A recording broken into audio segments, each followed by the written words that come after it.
Welcome to the Inspired by Invideo show. Here you can learn about how to use Invideo, ask questions and show off your videos. Stephen Healy is a content creator and facilitator for Be Live TV.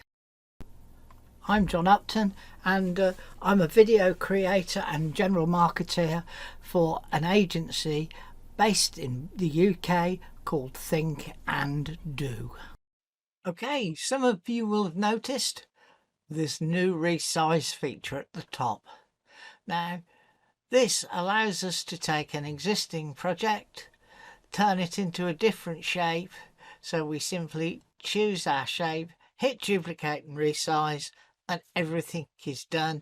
A new version of the video is opened in the new format. Now, it doesn't fix everything for you, but it does 90% of the shifting, and you'll just have to tidy it up.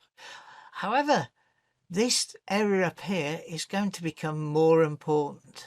So if we currently look at our layers and we go to build our own scene and we click on edit, we've currently got style, font there, this, that, the text, click for the colors, click for drop shadow, animation, in and out, you know, loads and loads of those. Text box animation, change project colors. So if we want to do things, it's quite a bit of jiggery pokery up and down, but that's all about to change.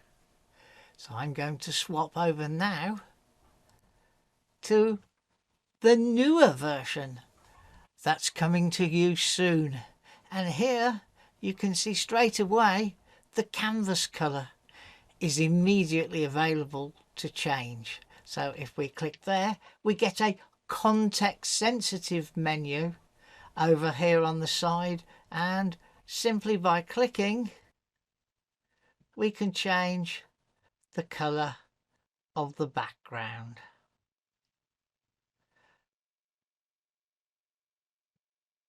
So easy now to change the canvas color. But what happens if we go into the text layer? Oh, look at this. So much easier than the great big long list down the right hand side. So let's look at our font. And so now we get a context sensitive menu here showing us the different fonts that are available. So we can choose our new font. We can choose the font size. We can do it from drop downs, or we can type it in. And again, we can move it straight to the center. So we can lock it and unlock it. Yep. So if we lock it, we can go back and put our 190 in. And we can choose our text color. Shall we have a nice red? Or shall we have a green? A yellow? A purple? Or white again? So, having chosen your text colour, you can then go and look at the fill colour for your box. Now at the moment we've got no opacity, so there's nothing to see. But let's put it, say, well, let's put it 100%, and now you can see the default red that's there. But we can change that colour simply by clicking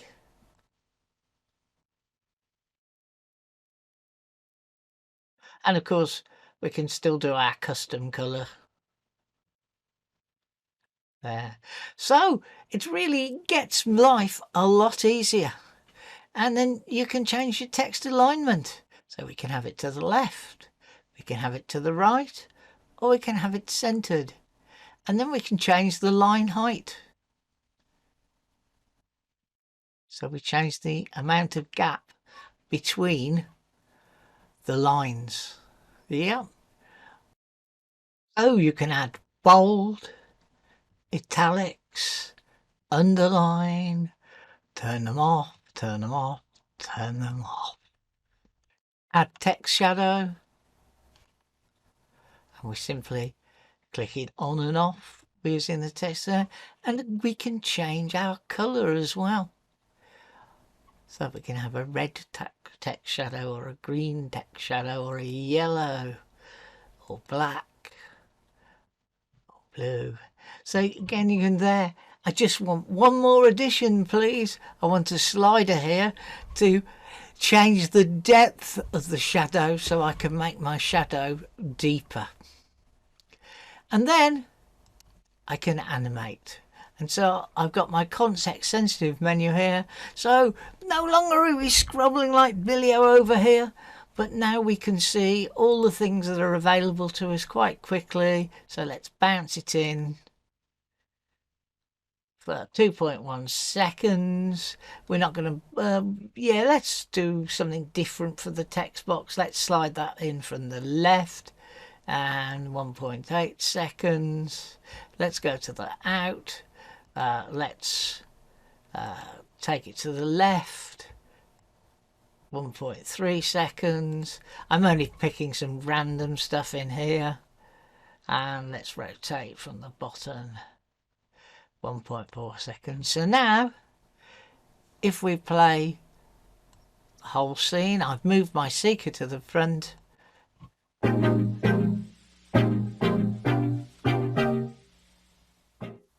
You can see there that we've had pretty good control over, and if we go back in and we select, we can change all of our stuff here. So I didn't like the font any longer. Let's change the font and go to that one. Oh, there it is. It seems to go via another font to get there. Maybe that's something I need to get the guys to look at. Okay, so we've played with text. Let's add a video. What shall we do? Let's choose the children running. Okay. So click here, we'll trim it, and so it's now fitted exactly to my scene. Okay, so let's click done, and now I have a video trim scene. But look, up at the top, let's just pull it so that it fits perfectly. I can trim, crop, fit type, animate, video volumes disabled, speed, loop, blur, all from having the video itself. So if I click trim, it takes me back to here. If I click crop, it allows me to crop the video. Done. And now you can see the video itself has been cropped. Fit type, that's fit with blur, fit with transparent, crop to screen, stretch to screen. I can add animation, so just as before, I can bring it in. Let's slide it in from the left. Let's make that 1.4 seconds, and out. Let's leave it on the screen so we won't do any out. There isn't any volume on this, so the volume is disabled, and I can change it speed, so I can slow it down to a quarter, or I can have it run 2.5 times its normal speed. I can set it to loop and unloop, and I can add some blur if I want.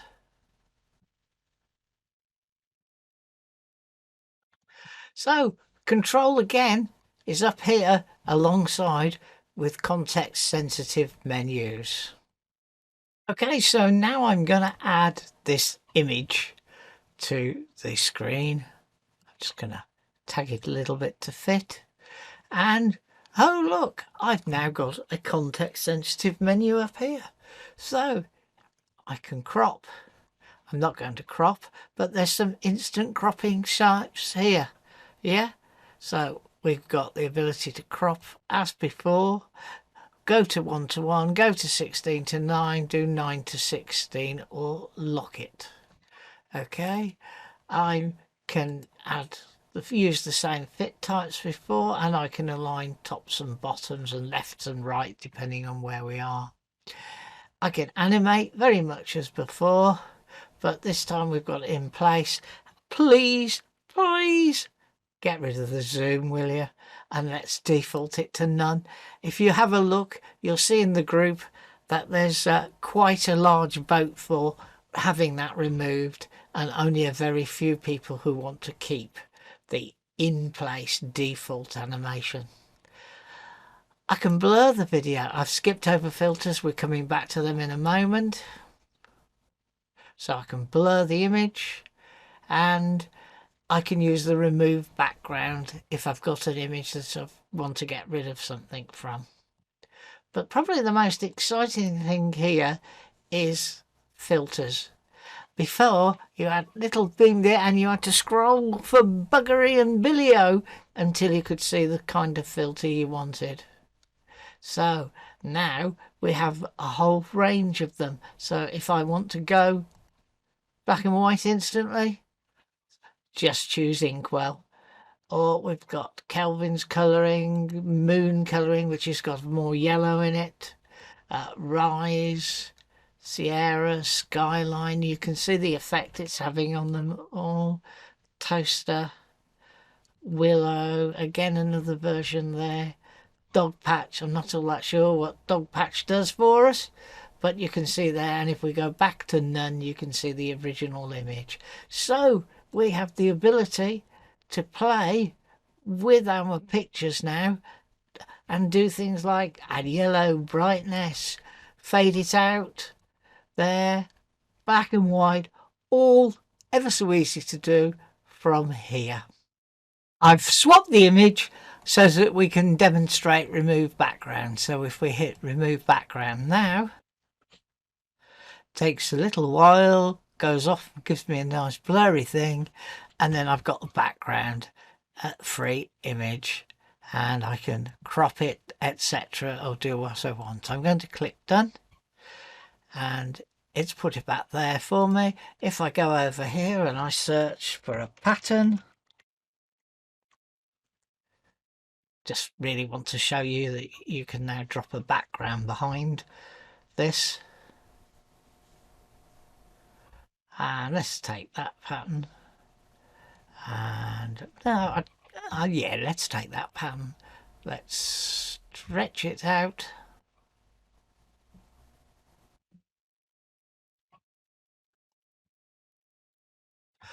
And let's simply swap them round. And there we are. We've got our cutout on a background. And that was really easy to do as well. Adding music remains pretty much the same. Let's quickly just click on here. Let's just add any old one just to there. But we do get a hint up here now telling us to click on edit. Showed you the text entry up here and the text context sensitive menus with the default text that you get when you open a new scene. But if you add one of these, they're available there too, and it doesn't matter which of these you add it with. Let's add this one, then click on this one. You can see that we can change all the things there. So all of the text functionalities are covered. Let's look at stickers.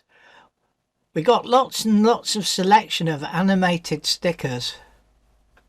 Yeah. And you got some control of them. So if we add this one, we'll make it a bit larger so as we can see it, stick it back in the middle, and we can animate in the traditional way. We can change the way it comes onto the screen, how long, and similarly we can change the way it goes out. So we've got context sensitive from the menu at the top. we can stop it from looping simply by clicking loop and unloop. And we can change its opacity, so we can fade it down or make it stronger depending how it comes on. So you can manage stickers again in the same way from a top menu. Okay, so we've looked at other things. Let's have a look at overlays. For those who don't know what overlays are, they're something you can add over the top of your project to give it some functionality. So you can add smoke, and you can see if we play this here and stop it. Let's move our seeker to the front, and if we check the element, we can change its opacity, so we can make it less strong. And if we play it one more time, I think you get the idea that we can reduce the smoke. And again, it's from the top menu here. So we select the element and we can get its opacity changed.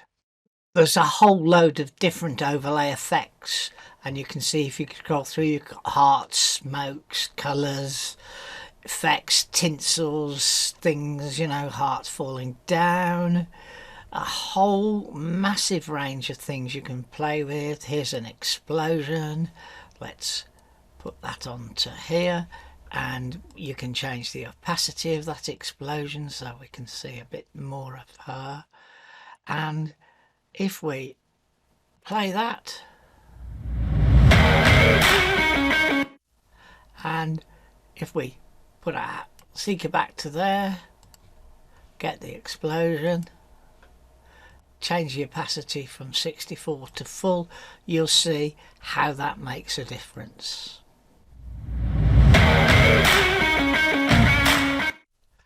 Okay, so I think you get the idea there of what overlays can do with you, and you have a control element for the overlay to affect its opacity. Like other things, shapes too can be added to your project. You can change their size, and now you can change their fill colour easily. Red, purple, green, or you can, as we've done before, select specific colours, different shades. You can change their opacity, so we can have our block there, and we can have it so it's there but you can see through it.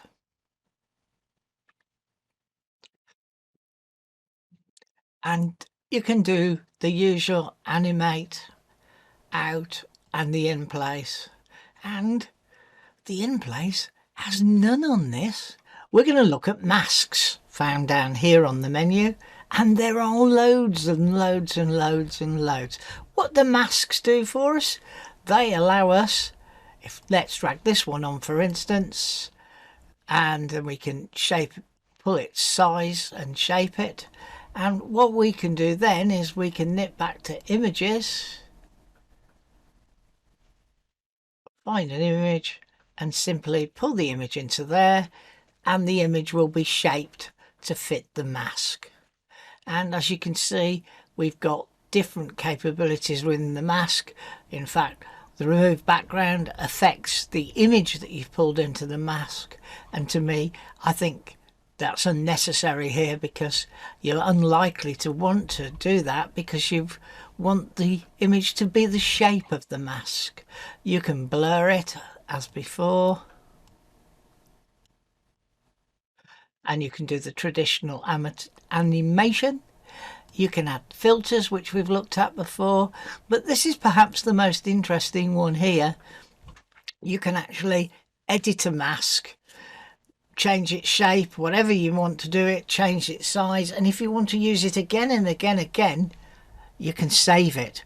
This gives you the ability, if you want to do a whole series of masks but they're not the default size, you can save it and then use it time and time again. So that's masks. I'll just cancel that so as you can see there. You can add your colour image to your image, and if you're unhappy you can go and change your image if you feel it should be something else. You can replace, or you can add it as a layer. We're going to replace it. And so you can see that's what masks do for you, and we'll go back down and you can see that there are just loads and loads of different shaped masks. Well, that was a sneak peek into the future of Invideo. I believe that future will be with you in a week or so's time. I hope you enjoyed it.